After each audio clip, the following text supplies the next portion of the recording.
Good afternoon or good morning. My name is Jeremy Spencer, and I'm here with a candidate, Miss Jane Fraser, who will be running for County Commission Post 1 at large in Glynn County. And so I would just like to take this time to ask you some questions about your campaign and what you plan to do for Glynn County if you are elected. Please do. Well, I think that one of the main reasons I decided to run was realizing that the financial management was not what it should be. And all one has to do is look at the budget to see how out of line many things are. And the other thing that's shocking is that the budget, that there were requests to increase the budget throughout the year, which of course shouldn't happen. Maybe some reallocations of monies, but not simply pump it up another $7 million in the middle of the year. I think for one thing, it shows that they don't know how to plan. A good budget should get you through the year if you figured it out on past years and what you think your expenditures will be. So, but the other thing that was really quite shocking was when the financial manager of Glynn County presented the figures to the three financial board of commission members, and not a one of them caught on to the fact that none of the columns added up. They didn't add up that way and they didn't add up that way. And it was brought to their attention by a citizen who's sitting over there. And the excuse that the person had who had made these mistakes was that it was the computer's fault, and also that was always the way it was done. And so, of course, that would lead one to go back and say, why is this happening? Why is this acceptable? And if this person is overseeing all the money in the county and responsible for working with auditors as well, that's really something desperately needs to be done. And of course, the trigger for looking at all that was the tremendous 41% increase in the property tax. And, that just shouldn't happen. That it's up a few percentage points because you've had a tough year or a hurricane is one thing, but 41% it certainly got everybody's attention.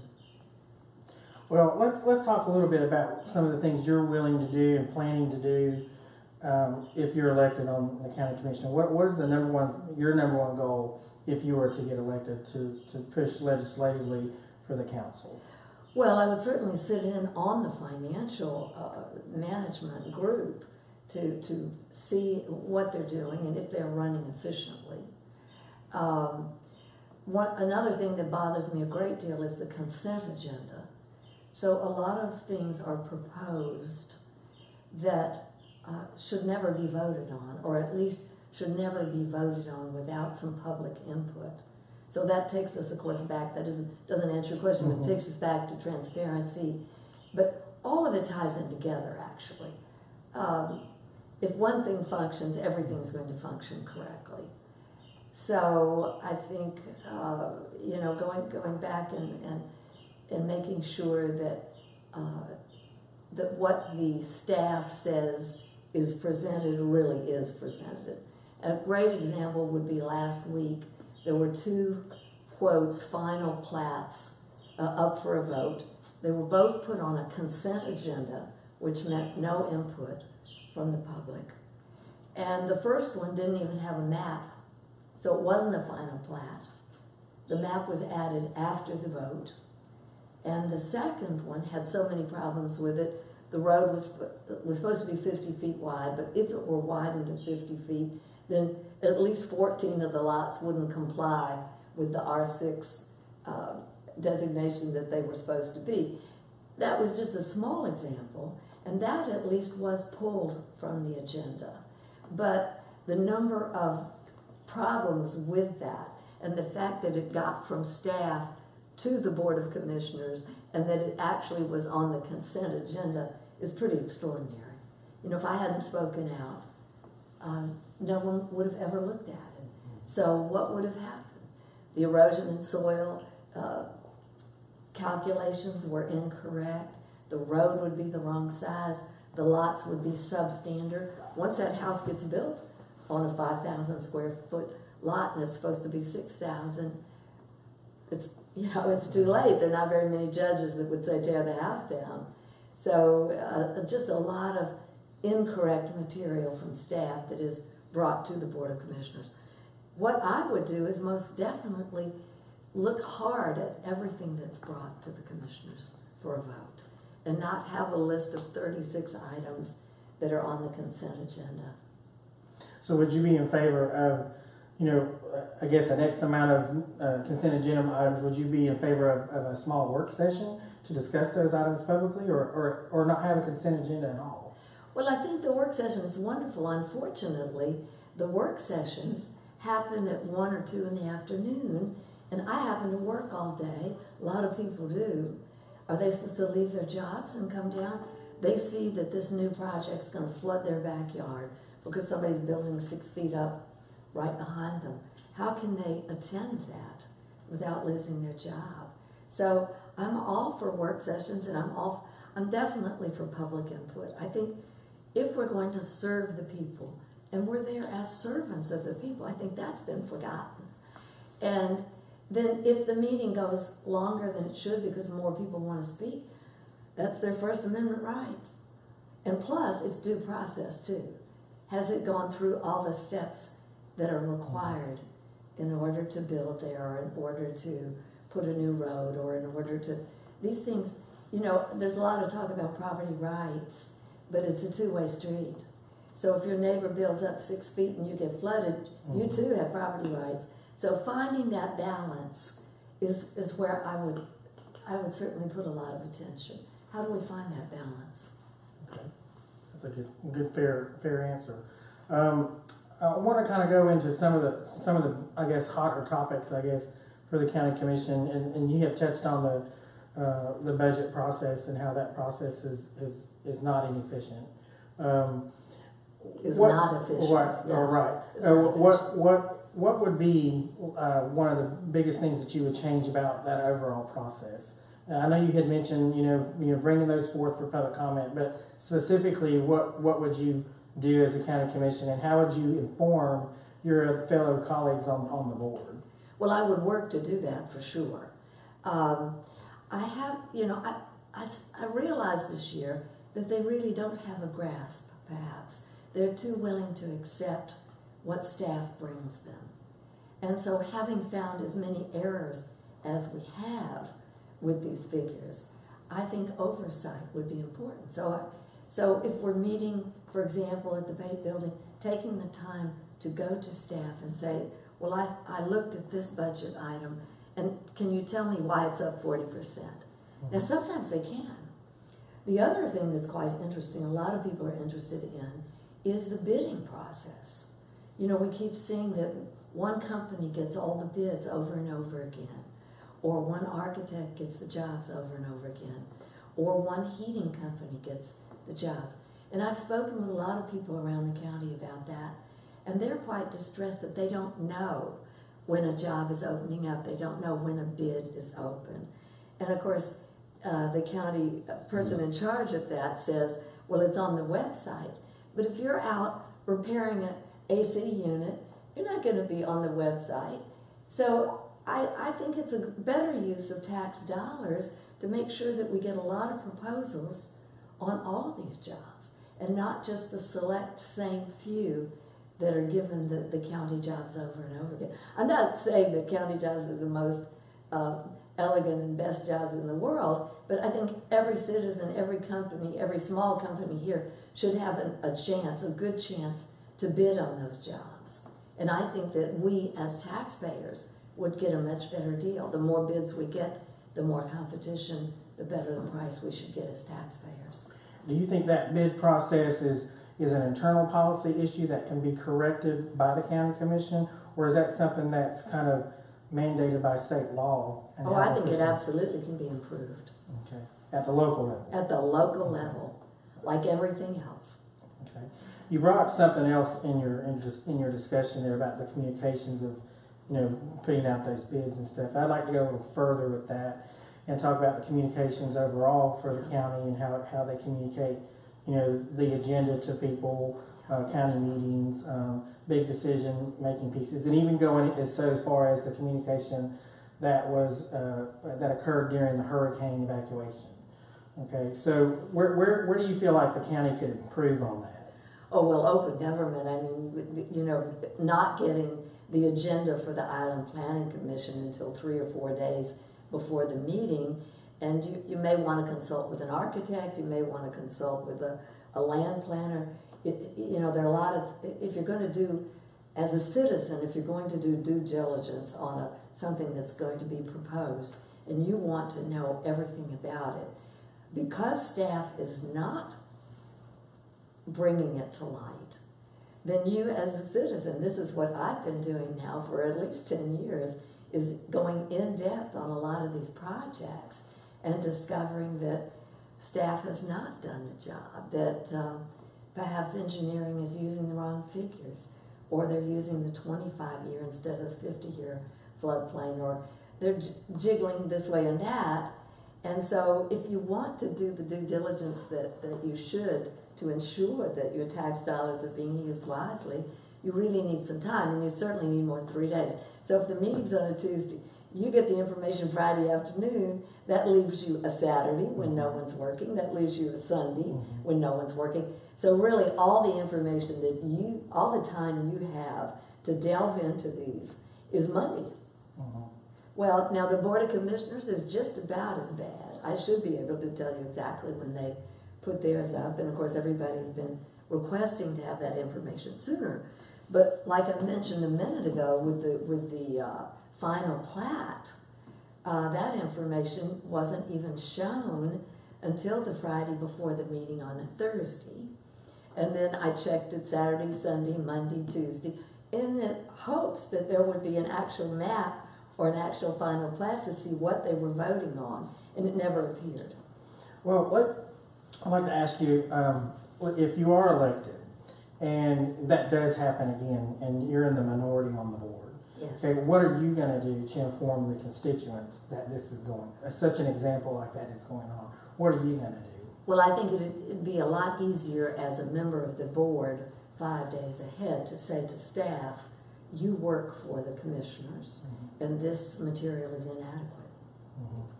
I think the worrisome thing is that perhaps the commissioners don't look 5 days ahead, or that they themselves don't get it soon enough.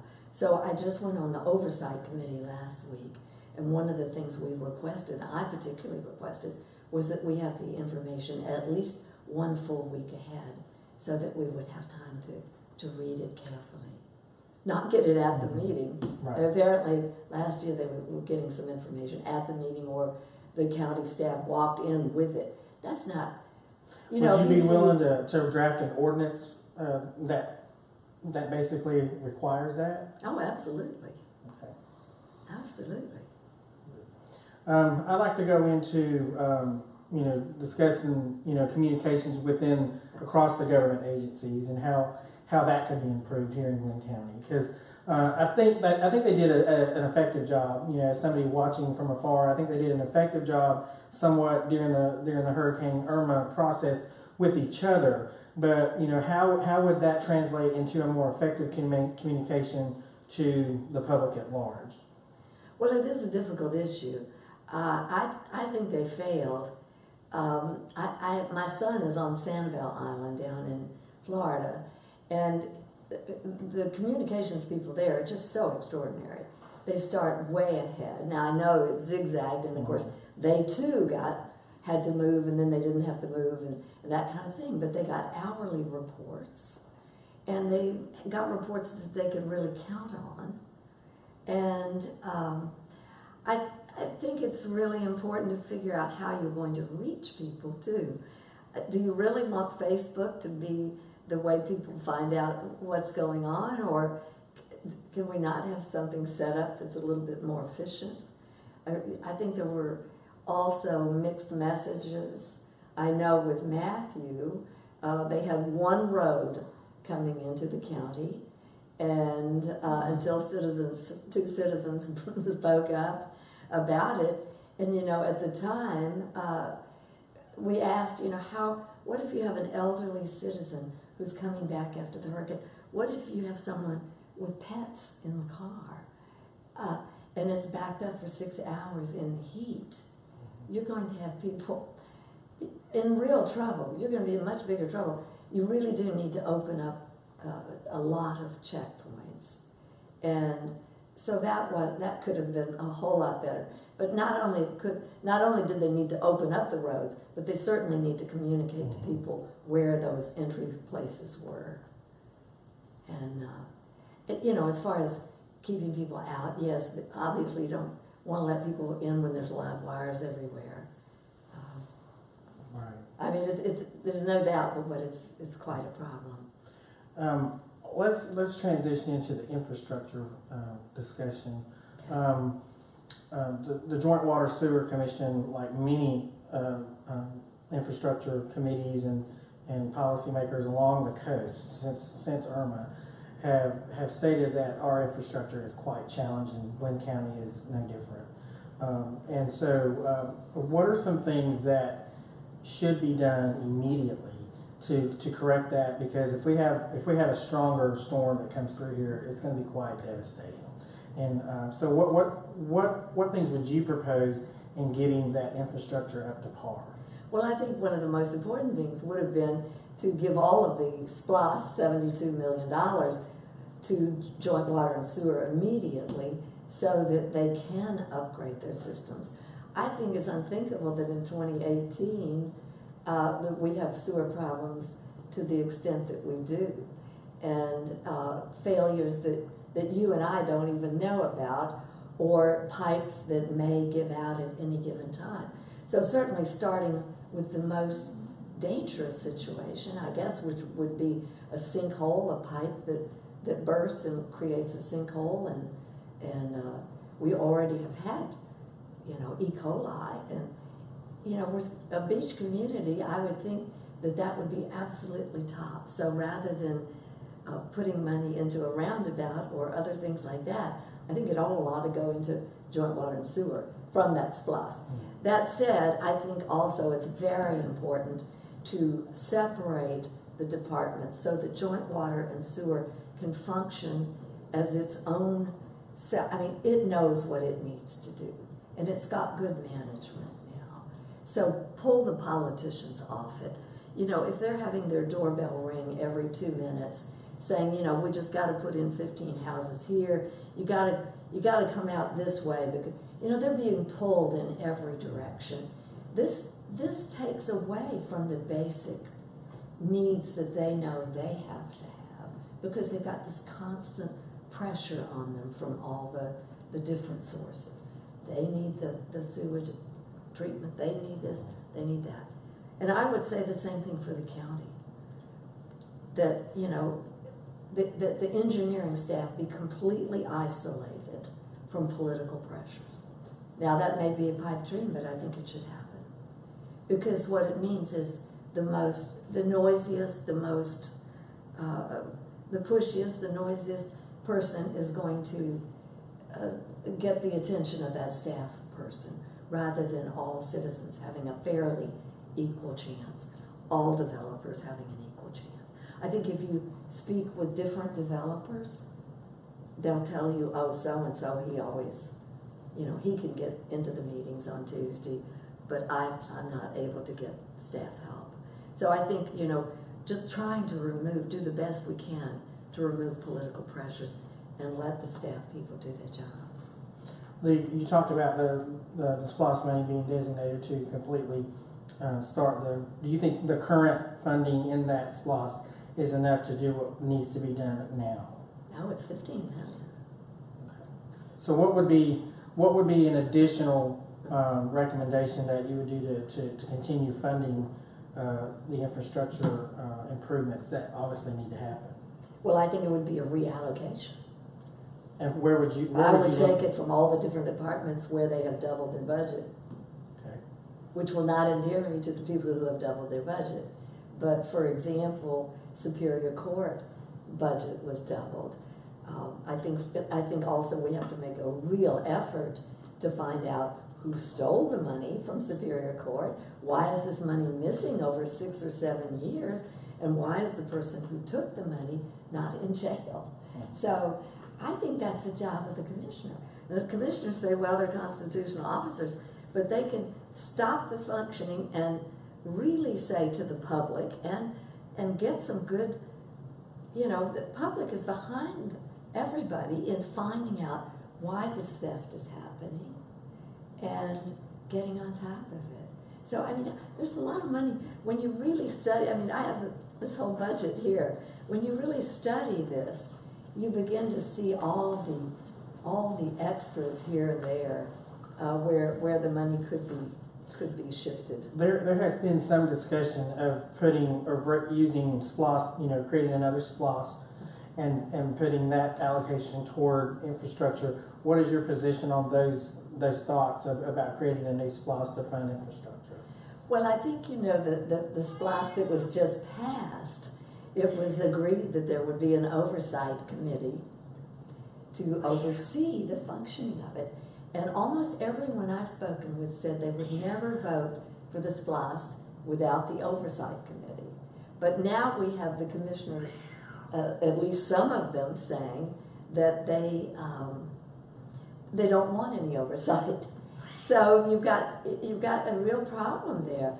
If the public sees again and again that the Board of Commissioners said they wanted oversight to get the SPLOS passed, and yet now they're rejecting the oversight, and it's a very serious committee.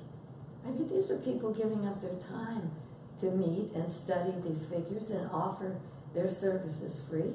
It's a group of interesting people. So let's talk about oversight. What does that actually mean to you as a commissioner? Does that mean having those individuals getting involved in the actual policy making, or just reporting factual information to the commissioner?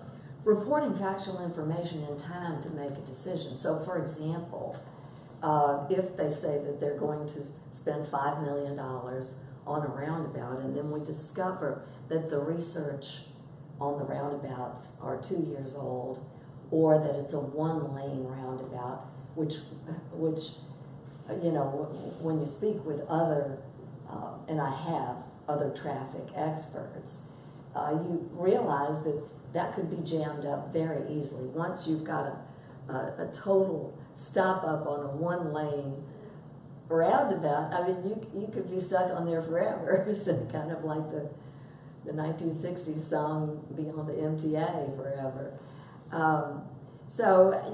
Oversight to me means a good use of tax dollars. But I think that the commission, I think that's the job of the commissioners. And I think they're not fulfilling their job. They really, it's easier just to say yes and hello. I'm not an okay person. I don't just say okay to get along. So, if I see that funds are being expended, and without good research, like I said, an outdated traffic report. If you're looking at traffic circles, what you need to look at is the actual intersection that you're studying. What are the rates? Where are the lights that are at those intersections now being properly engineered? When you leave Sea Island, you're going to discover that light at the corner of Frederica and Sea Island is not functioning at its maximum. I think it'd probably be enough to get a top-notch, so if we are hiring people, get a top-notch traffic engineer and just do one intersection, or hire a traffic engineer for all the lights and go from one intersection to the next, because it's obvious they got to be coordinated. So if you open up the light at Sea Island and Frederica, then they hit the red light at Harris Teeter, then you've got it backed all the way up. And that is exactly what's happening.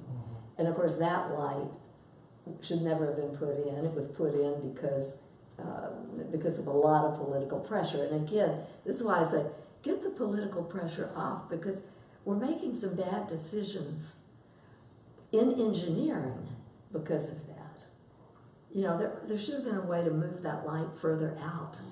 Say, for example, where the movie theater is, or when they were designing that area. And of course, the company had just gone bankrupt, so it was a rough time. And Mr. Varner agreed to pay to put that light in there. And so that's how that light got there. But if you study any kind of traffic engineering, which I have spent some time doing over the last couple of years, then you realize that there's a flow that has to go there. And that's not in the pond study. At least each intersection is not studied the way it should be. I'm continuing with traffic and revenue and infrastructure funding. There was an interesting discussion last week by the county commission about putting toll towards Causeway. And Commissioner Murphy made a good point. He's like, we've got to be able to have at least to have a discussion about it.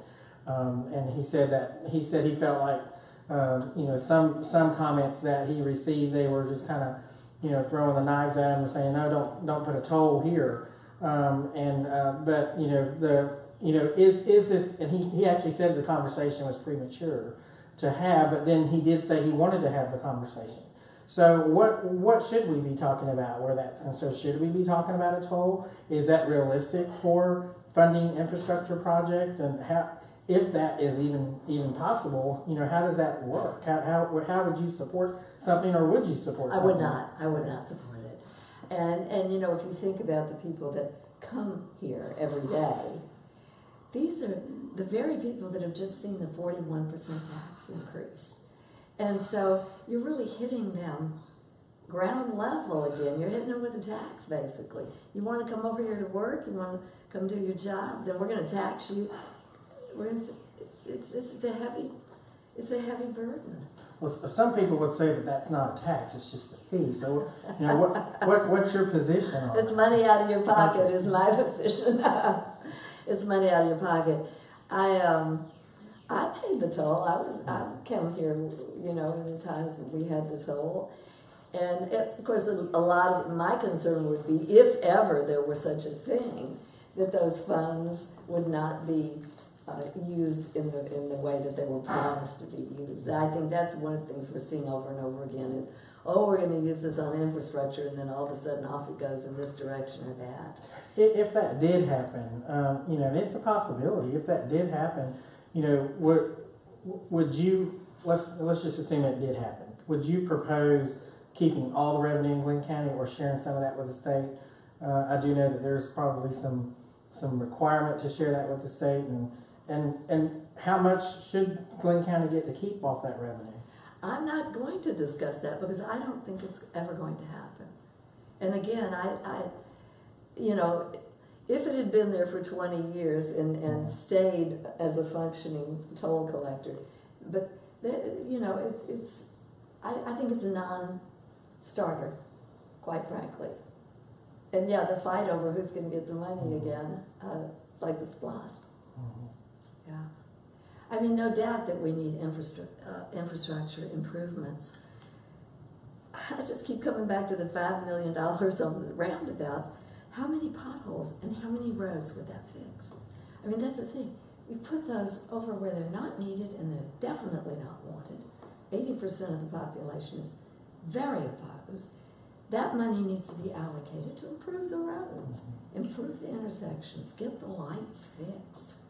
We've noticed, those of us who live here go on and off, and my housekeeper's there, and she and I noticed the first time that light got jimmied up. She said, what have they done to the lights? We can't get through. It's not, it should flow. There's no excuse for it not to flow. There's no excuse for it not to be synchronized all the way up. Most cities have synchronized traffic lights. So I think, and again, if the engineer doesn't have time to do it, perhaps again, it's that comes back to my point about get the political forces off his back and keep him doing his engineering work. Keep joint water and sewer focused on their work, and back off trying to tell them what to do. They know what their needs are. I believe that. They know where the pipes are the oldest. They know where they may have an accident tomorrow. They know what they're doing. And I think we just need to give them the wherewithal to do it.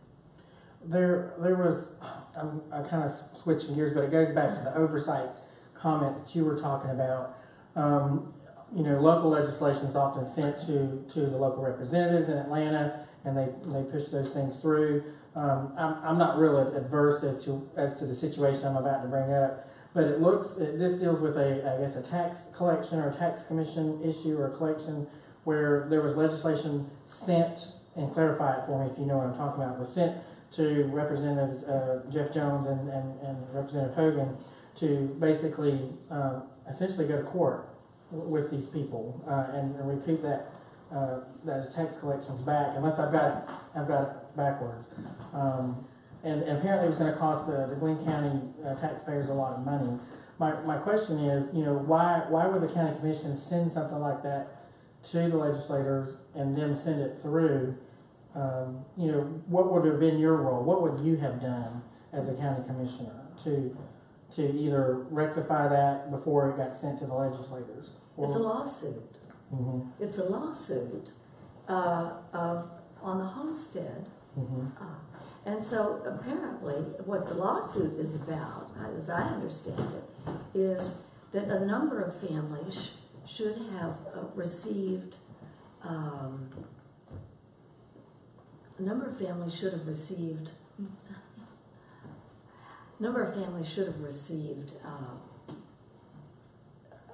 their homestead exemption and didn't. So the local court, as I understand it, ruled in favor of, it doesn't matter, you know, she made a little mistake or whatever, and then the Court of Appeals said no, the county did make a mistake in not giving these people the exemption, and they must be reimbursed, and I think it's 5 or 6 years of, so it's in the courts. I think that's the right place for it. Okay. That would be my position. Okay. Well, I appreciate your time today, and you've covered a lot of ground today with your explanations on oversight and infrastructure funding. So I do appreciate your time today. I hope what's really come across is that I will represent the taxpayer, Right. of all kinds, all sorts and sizes and shapes. When I see the money that's wasted in this budget, when I realize that there was an employee that stole 40 pieces of material until he got found out, and then in his record it was marked what a great employee he was, we got a problem. We really got to work to get this corrected. So, well, Ms. Fraser, it was good to have this discussion with you, and I'm sure the voters of Glynn County will appreciate your explanation. Thank you so much. Okay, I'd like to go into discussing ordinances. It's been said in local media, and also it's been observed in county meetings that our ordinances here in Glynn County are not being followed to the letter of the law, essentially, and that's our laws here in Glynn County. So, would you agree that they're not being followed? Oh, absolutely, absolutely, and they're not only not being followed, but there really is no code enforcement. Now, the other evening, a couple of months ago, the head of the development department said code enforcement is only triggered by a complaint.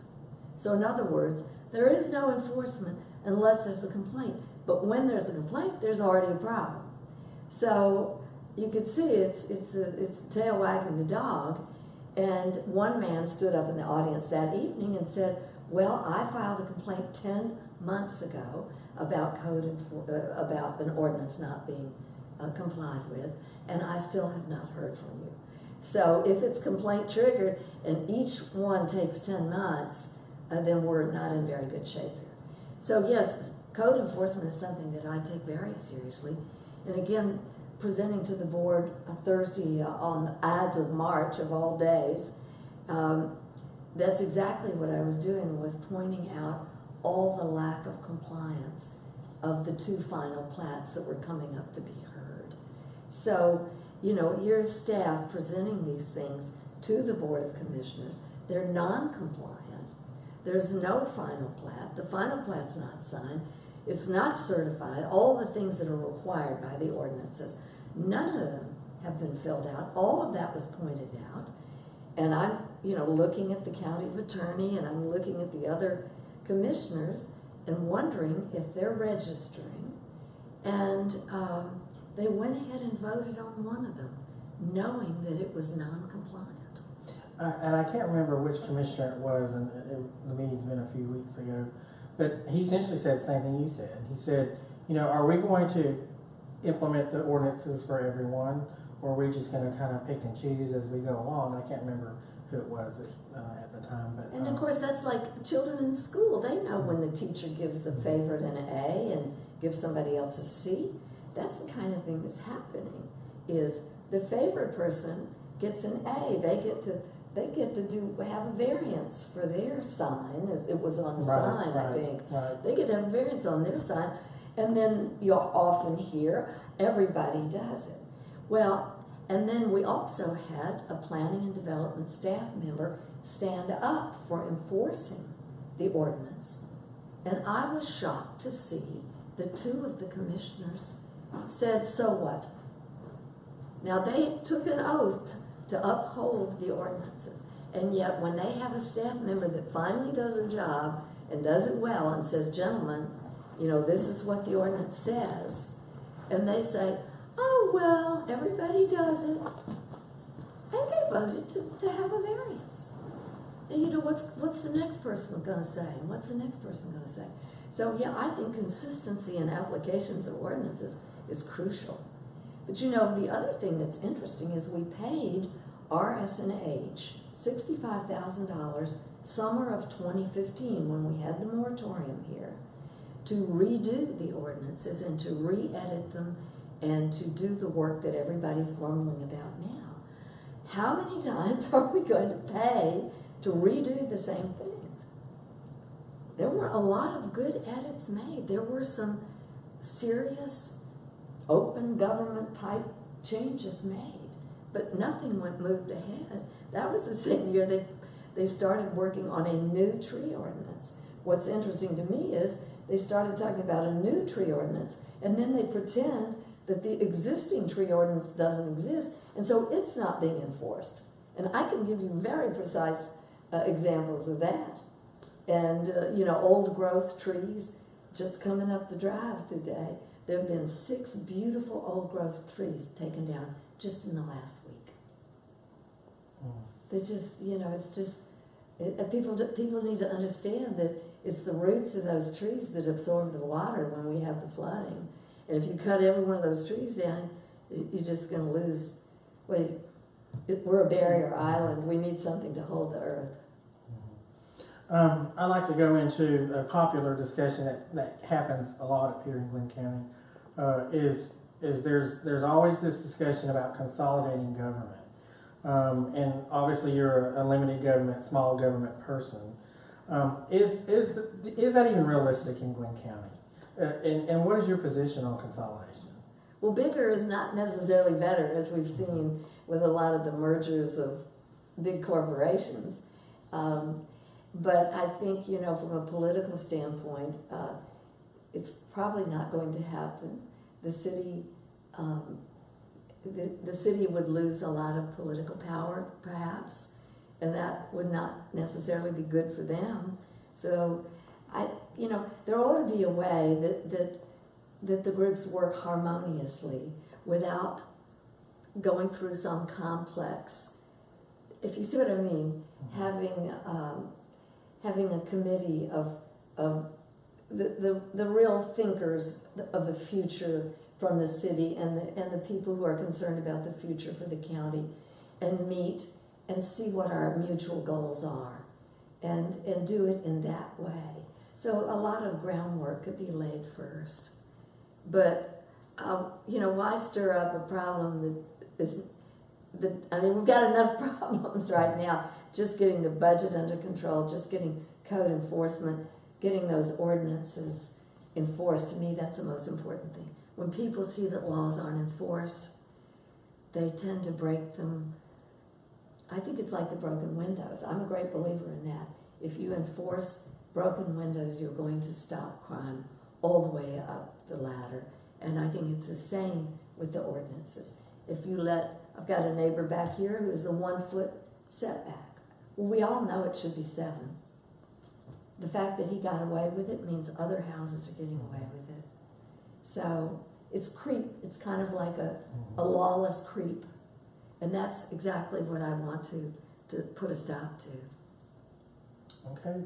Well, Mr. Fraser, it was a pleasure discussing these issues with you. There's a lot more issues that can be discussed. A lot more. But I feel like you've articulated your opinion and your platform to the voters, and so I appreciate your time today. Thank you very much, Jeremy. Appreciate your time. Mhm.